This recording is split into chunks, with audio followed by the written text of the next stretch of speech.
ବଂଶଧର ପ୍ରଣାମ ଗ୍ରହଣ କରନ୍ତୁ, ମୋତେ ଆଶୀର୍ବାଦ କରନ୍ତୁ।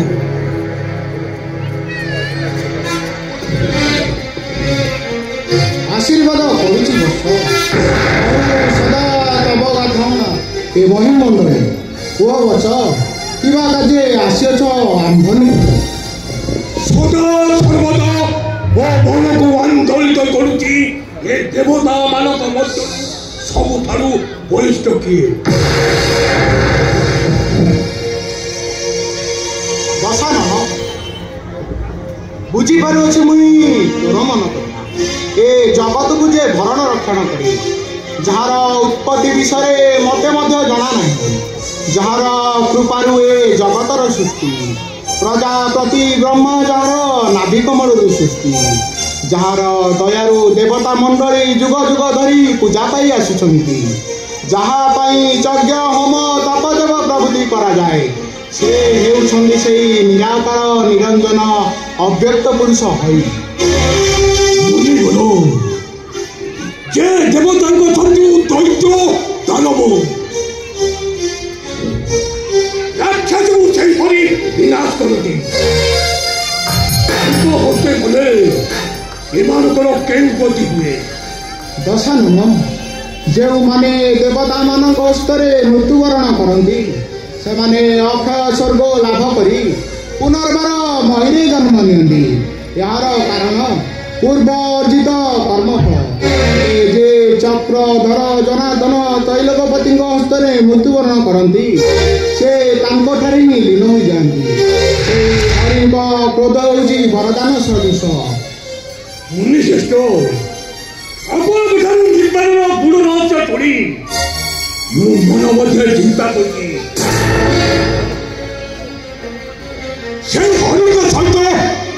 सहित श्रवण करी वैकुंठ प्राप्त हेबी।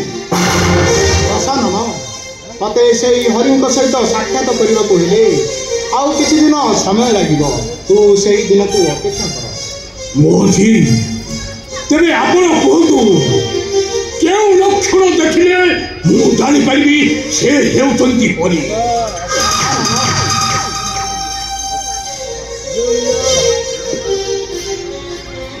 से हेउछंती ओंकार स्वरूपी रूप को कहीं देखी पारती नहीं इंद्रिय दमन और समाधि साधन करी जे तांको निकटरे मन प्राण समर्पण करे से हरिंकर सता अनुभव करिपारे। हे ब्रह्मपुत्र थोड़े मते दया करी कहतु किपरि से हरिंक सहित समर करी ता हस्तरे मृत्यु वरण करी? दशानन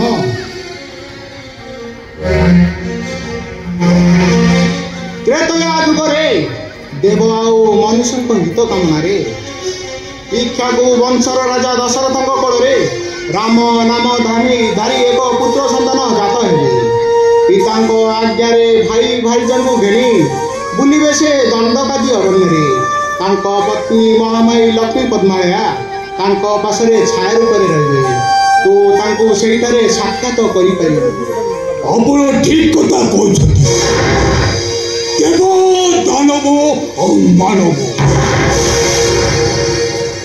ये महीने से जन्म लेती तार मृत्यु सुनिश्चित जे भल कार्य करे से सुनाम नहीं अर्जन करी ये धाम विदाय ले और जे मंगल कार्य करे से गुनाम नहीं ये संसारू विदाय नहीं चले लक्ष्य से हरि को सहित खबर करी निधन करी इतिहास पुस्तरे हे रावण नाम उल्लास लिपिबद्ध होई रहइबो। दशानन तू तो सर्व विद्यार अधिष्ठान स्वर्ग मर्त्य पाताल को जय करिछु स्वर्णमय लंका कटकर अधीश्वर होई परिछु तोर तो पुत्र नाती मानकर अभाव नहीं जने जनक ठारू बलवान हेले तोर लक्ष्य स्थल मूल भिन्न तते तो लक्ष्य स्थल रे पहुंचिया पाई आउ किछि दिन समय लागिबो। ଆପଣ ଠିକ କଥା କହୁଛନ୍ତି। ଆଜି ଠାରୁ ସେଇ ଦିନକୁ ଅପେକ୍ଷା କରି ରହିଛି। ସେଇ ଦିନ ଆମର ବୈକୁଣ୍ଠ ପ୍ରାପ୍ତ। ଇତିହାସ ପୃଷ୍ଠାରେ ଏ ରାବଣ ନାମ ସନ୍ନାଥରେ ଲିପିବଦ୍ଧ ହୋଇ ରହିବ।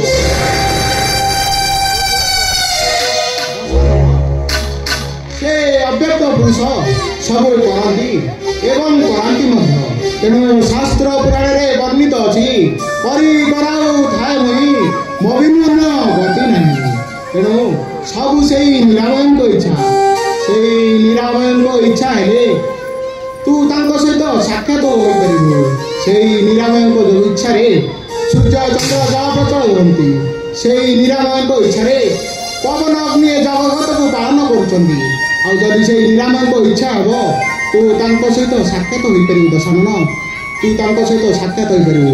ହେଲେ ତତେ ଆଉ କିଛି ଦିନ ସମୟ ଲାଗିବ। ଏବେ ତୁ ତୋ ଗନ୍ତବ୍ୟ ପଥରେ ଅଗ୍ରସର ହୁଅ ଦଶାନନ, ତୁ ତୋ ଗନ୍ତବ୍ୟ ପଥରେ ଅଗ୍ରସର ହୁଅ।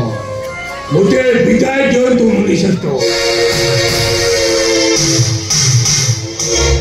ସେଇ ହରିଙ୍କ ସହିତ ହରିଣୀ ସମ୍ବନ୍ଧ ବିଜୟ କିମ୍ବା ପରାଜୟ ପାଇଁ ଅପେକ୍ଷା କରିବାକୁ ପଡ଼ିବ।